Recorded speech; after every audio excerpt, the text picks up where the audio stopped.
నమస్కారం. పూజ టీవీకి స్వాగతం. నేను సహస్ర. వివాహాలు మనం ఎంత చక్కగా పెద్దలు కుదిర్చినా కానీ వాళ్ళు కలిసి ఉండక విడిపోతున్న సందర్భాలు ఈ మధ్యన ఎక్కువ చూస్తున్నాం. అయితే జాతక లోపం వల్ల ఇలా విడాకులు తీసుకుంటున్నారు, ఇద్దరు విడిపోతున్నారు అనేది వాస్తవమే అని చాలాసార్లు రుజువైంది.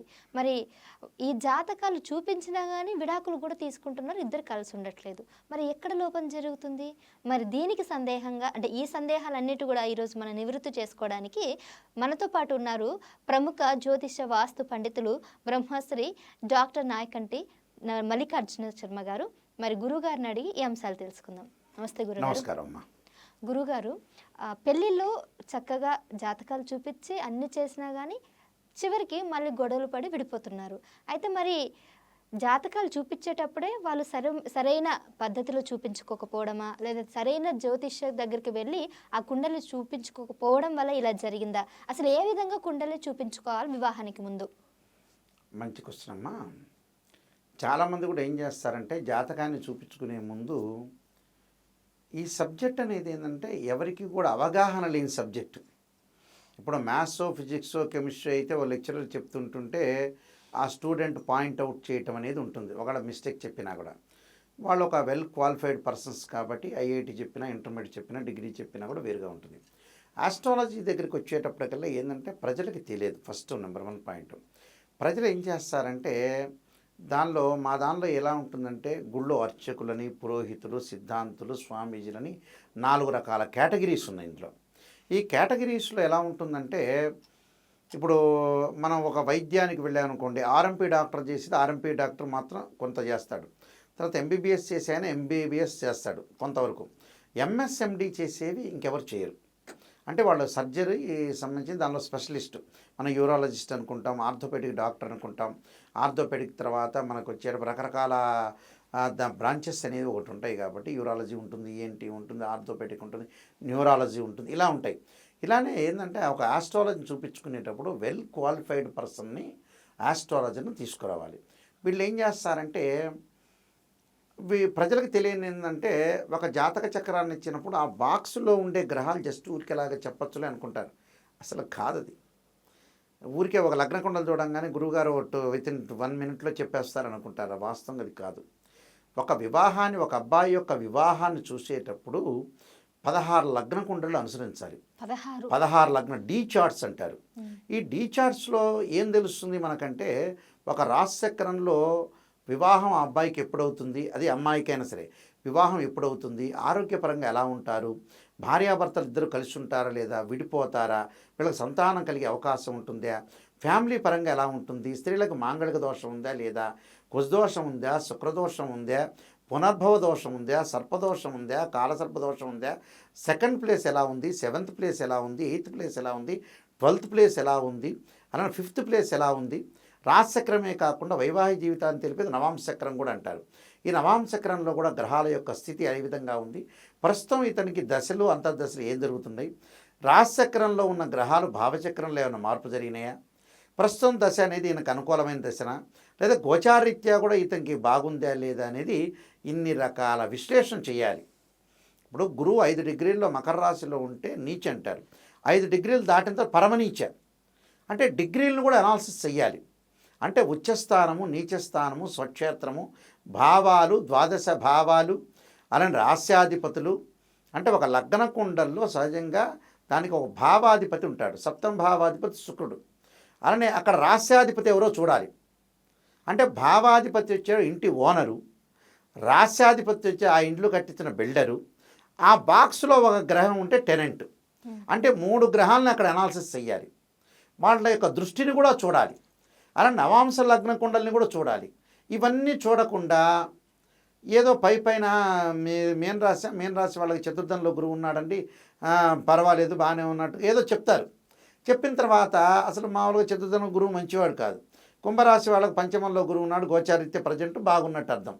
అయితే ఇక్కడ వీళ్ళు ఏం చేస్తారంటే ఒక ఆస్ట్రాలజీ సంప్రదించిన తర్వాత నిజంగా అతను ఆస్ట్రాలజర్ కాదో తెలియదు. సరే అండి మా గురువుగారు ఇక్కడ గుళ్ళో ఉన్నారండి చెబుతుంటారండి అని అంటాడు. ఆయన నామినల్గా చెప్తాడు. ఆస్ట్రాలజీ పరంగా మ్యాథమెటికల్ క్యాలిక్యులేషన్ చేసి డిగ్రీలో డీ చార్ట్స్ చూసి దశలు అంతర్దశలు ఒక లగ్నానికి ఏ దశలు కలిసి వస్తాయి ఏమిటి అనేది ఆలోచన చేయకుండా కొంతమంది చేత చెప్పించుకుంటారు. చెప్పించుకున్న తర్వాత వాళ్ళేంది కొంతమంది ఏం చేస్తారు, మొహమాటానికి చెబుతారు. అంటే కన్సల్టింగ్ ఫీజు ఇచ్చిన తర్వాత ఏం చేస్తారు, వీళ్ళు వెళ్ళి ఏం చెబుతారంటే, మాకు ఒక గురువు గారు చెప్పారండి, ఆయన మా అబ్బాయి జాతకం ఇంద్రుడవుతాడు చంద్రుడవుతాడు బ్రహ్మాండంగా ఉందని చెప్పాడండి, మేము అంతా ఏమి దోషాలు లేదంటున్నారండి, బ్రహ్మాండంగా ఉందన్నారండి మా అబ్బాయి జాతకం అని వచ్చి మాలాంటి పెద్దవాళ్ళకి ఎవరికో చెప్తారు.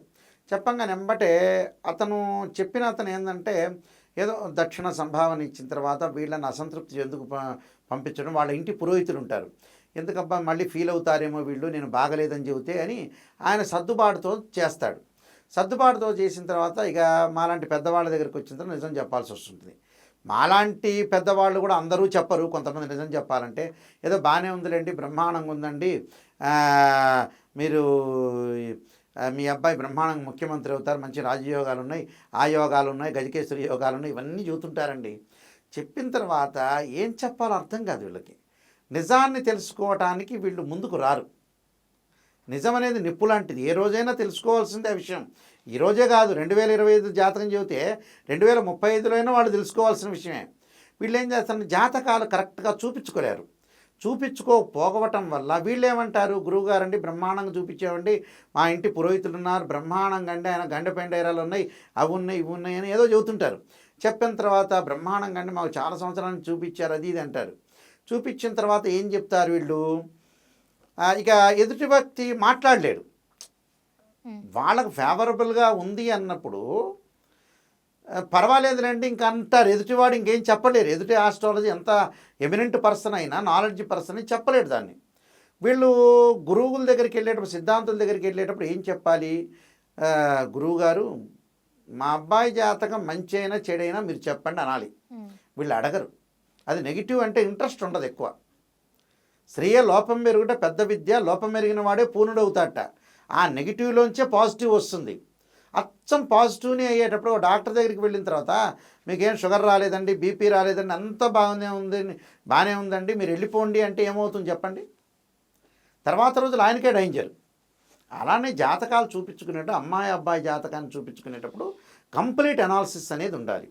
ఈ అబ్బాయికి పెళ్లి చేయొచ్చా, ఈ అమ్మాయికి సంవత్సరం పెళ్లి చేయొచ్చా, ఏదైనా జాతకపరంగా దోషాలు ఉన్నాయి, దానికి ఏదైనా పరిహారం చేయాలా, అసలు దోషాలే లేవా, ఈ సమయంలో వివాహం చేయొచ్చా అనేది కంప్లీట్గా ఒక ఆస్ట్రాలజర్ని, నిజంగా తెలిసిన ఆస్ట్రాలజర్ని తెలుసుకోవాలి. తెలుసుకొని ముందుకు వెళ్ళారనుకోండి పర్ఫెక్ట్నెస్ వస్తుంది అక్కడ.